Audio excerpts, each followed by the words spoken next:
আসসালামু আলাইকুম ওয়া রাহমাতুল্লাহি ওয়া বারাকাতুহু। আলহামদুলিল্লাহি রাব্বিল আলামিন ওয়াসসালাতু ওয়াসসালামু আলা আশরাফিল আমবিয়াই ওয়াল মুরসালিন নবিয়িনা মুহাম্মদ ওয়া আলা আলিহি ওয়া আসহাবিহি আজমাইন, আম্মা বা'দ। সম্মানিত শ্রোতা মণ্ডলী, আমি এখন ক্লাস 1 এর হাদিসের ক্লাস শুরু করছি। হাদিস নম্বর হচ্ছে 14 এবং হাদিসের বিষয়বস্তু হচ্ছে এক মুসলমানের উপর অন্য মুসলমানকে ভালোবাসা ওয়াজিব। আন আনাসিন রাদিয়াল্লাহু আনহু আনিন নবী সাল্লাল্লাহু আলাইহি ওয়াসাল্লাম قال لا يؤمن أحدكم حتى يحب لأخيه ما يحب لنفسه। আনাস আনাসিন মানে হইতে আনাস একজন ব্যক্তির নাম, একজন সাহাবীর নাম, রাদিয়াল্লাহু আনহু, আল্লাহ তার প্রতি সন্তুষ্ট হন। আনিন নবী সাল্লাল্লাহু আলাইহি ওয়াসাল্লাম, আন মানে হইতে নবী, মানে নবী বার্তাবাহক সাল্লাল্লাহু আলাইহি ওয়াসাল্লাম, আল্লাহ তার প্রতি রহমত নাজিল করুন এবং শান্তি বর্ষণ করুন।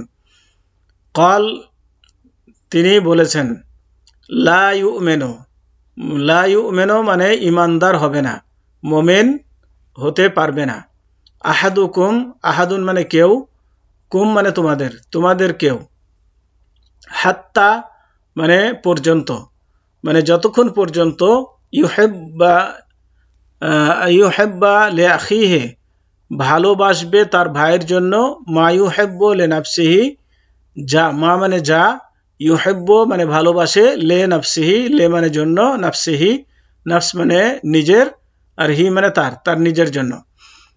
তার মানে কোনো ব্যক্তি ততক্ষণ পর্যন্ত মুমিন হতে পারবে না যতক্ষণ পর্যন্ত সে তার ভাইয়ের জন্য তা ভালোবাসবে যা নিজের জন্য ভালোবাসে।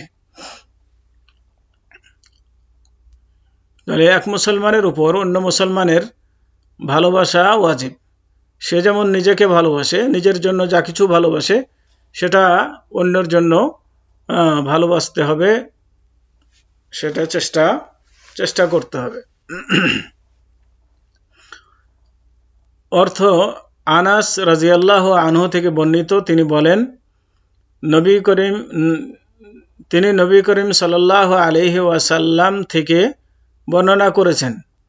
নবী করিম সাল্লাল্লাহু আলাইহি ওয়াসাল্লাম বলেছেন, তোমাদের মধ্যে কেউ প্রকৃত ঈমানদার মুসলিম হতে পারবে না যতক্ষণ পর্যন্ত সে তার মুসলিম ভাইয়ের জন্য ওই বস্তুটি না ভালোবাসবে যে বস্তুটি সে নিজের জন্য ভালোবাসে।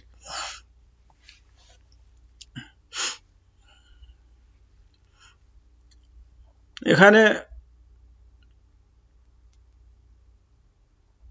মনে করুন যে কোনো জিনিসে কয়েকজন শরীক আছেন, তো তখন আপনাকে তার মধ্যে যে জিনিসটার মধ্যে শরীক আছেন তার মধ্যে হয়তো কিছু জিনিস ভালো আছে, কিছু জিনিস তুলনামূলক কম মূল্যের আছে, কম মানের আছে। তো আপনি বেছে ভালোগুলো নিয়ে নিচ্ছেন, আর আপনার ভাইয়ের জন্য কম মূল্যের জিনিসগুলো বা খারাপ জিনিসগুলো ছাড়ছেন। এমনটি যেন না হয়, কারণ আপনি যেমন ভালো বেছে নিচ্ছেন, তা আপনার ভাইও তো চাই যে ভালোগুলো নিতে। তো এই জন্য এই সমস্ত ক্ষেত্রে সবার যেন সমান হয়, এদিকে খেয়াল রাখতে হবে। কারো যেন নিজের জন্য যেটা ভালোবাসবেন, আপনার ভাইয়ের জন্য সেটি ভালোবাসার চেষ্টা করবেন। এটা হচ্ছে ঈমানদারের পরিচয়। হাদিসটি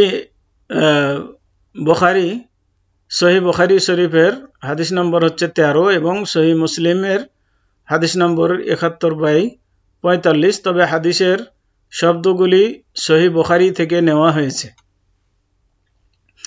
হাদিস বর্ণনাকারীর পরিচয়, তিনি আনাস বিন মালিক আল আনসারী, মানে মালিকের পুত্র আনাস।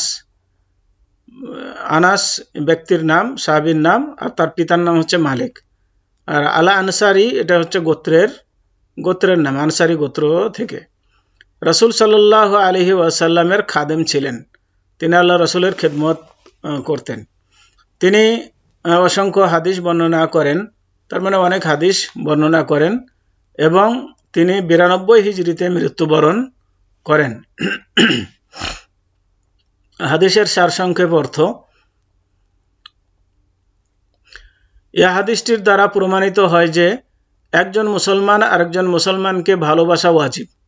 এখানে ভালোবাসার অর্থ তার সুন্দর গুণাবলী এবং উত্তম আকৃতি ও প্রকৃতির কারণে আকৃষ্ট হওয়া, অথবা তার কোনো অনুগ্রহের কারণে, যেমন কোনো উপকার করা বা বিপদে সহায়তার কারণে আকৃষ্ট হওয়া। অনুরূপ তার ভাইয়ের ও ভালোবাসা এভাবেই। হাদিসে এটাও প্রমাণ রয়েছে যে আমরা সবাই সমান, এবং হাদিসে আমাদেরকে বিনয়ী হওয়ার জন্য উৎসাহ দেওয়া হয়েছে।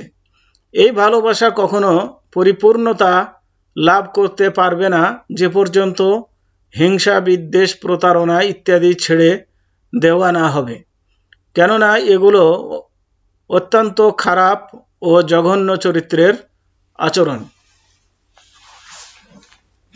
এবার আসুন হাদিস হতে শিক্ষণীয় বিষয়। 1. পরিপূর্ণ ঈমানের একজন মুসলমান তার নিজের জন্য যা ভালোবাসে তা তার ভাইয়ের জন্য ভালোবাসে, নিজের জন্য যা অপছন্দ করে তা তার ভাইয়ের জন্য অপছন্দ করে। 2. হিংসা, বিদ্বেষ এবং ঘৃণা করা ঈমান ঘাটতির কারণ। 3.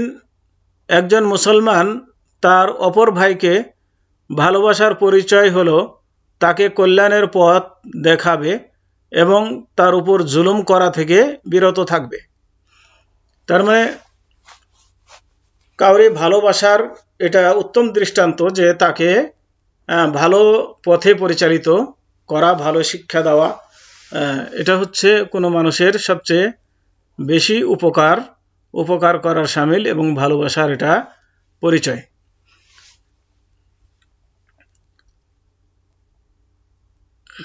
4. হাদিসে আমিত্বের বড়াই করা থেকেও সতর্ক করা হয়েছে, এবং তা হলো কোনো ব্যক্তি সব কিছুই নিজের জন্যই ভালোবাসবে, অন্যের জন্য কোনোই চিন্তা করবে না, এমনটি নয়। তার মানে এখানে হাদিসে আমিত্ব বলে কোনো কিছু নেই।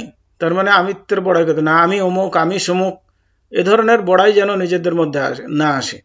এ ধরনের আশা মানে অন্যকে ছোট মনে করা।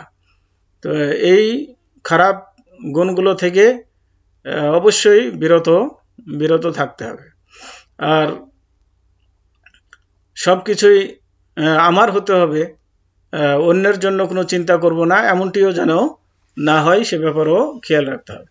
এরকম গুণ যদি মানুষের মধ্যে না আসে তাহলে বুঝতে হবে তার মধ্যে মানুষত্ব এখনো আসেনি এবং সে প্রকৃত মুমিন নয়, ইমানদার হতে পারেনি। তাহলে আজকে এ পর্যন্তই হাদিসের ক্লাস সমাপ্ত হলো। এরপরে অন্য কোনো সাবজেক্ট শুরু করব ইনশাআল্লাহ। তো হাদিসের সাবজেক্ট এখানেই শেষ। এই হাদিসগুলো থেকে কিছু প্রশ্ন যাবে, প্রশ্নগুলোর উত্তর অবশ্যই সকল ছাত্র লিখবেন। যারা এখন পর্যন্ত উত্তর লেখেননি তাদেরকে অনুরোধ করব যে সব প্রশ্নের উত্তর দিবেন, কারণ এর উপরে নাম্বার আছে, এই নাম্বারগুলো ফাইনাল পরীক্ষায় যোগ হবে। তো সবাই মনোযোগ সহকারে হাদিসগুলো সুন্দরভাবে পড়বেন এবং নিজে আমল করবেন, অন্যকে শিক্ষা দেওয়ার চেষ্টা করবেন। আজকে এ পর্যন্তই। ওয়াসাল্লাল্লাহু আলা নবিয়িনা মুহাম্মদ ওয়া আলা আলিহি ওয়া আসহাবিহি ওয়া বারিক ওয়া সাল্লাম। আসসালামু আলাইকুম ওয়া রাহমাতুল্লাহি ওয়া বারাকাতুহু।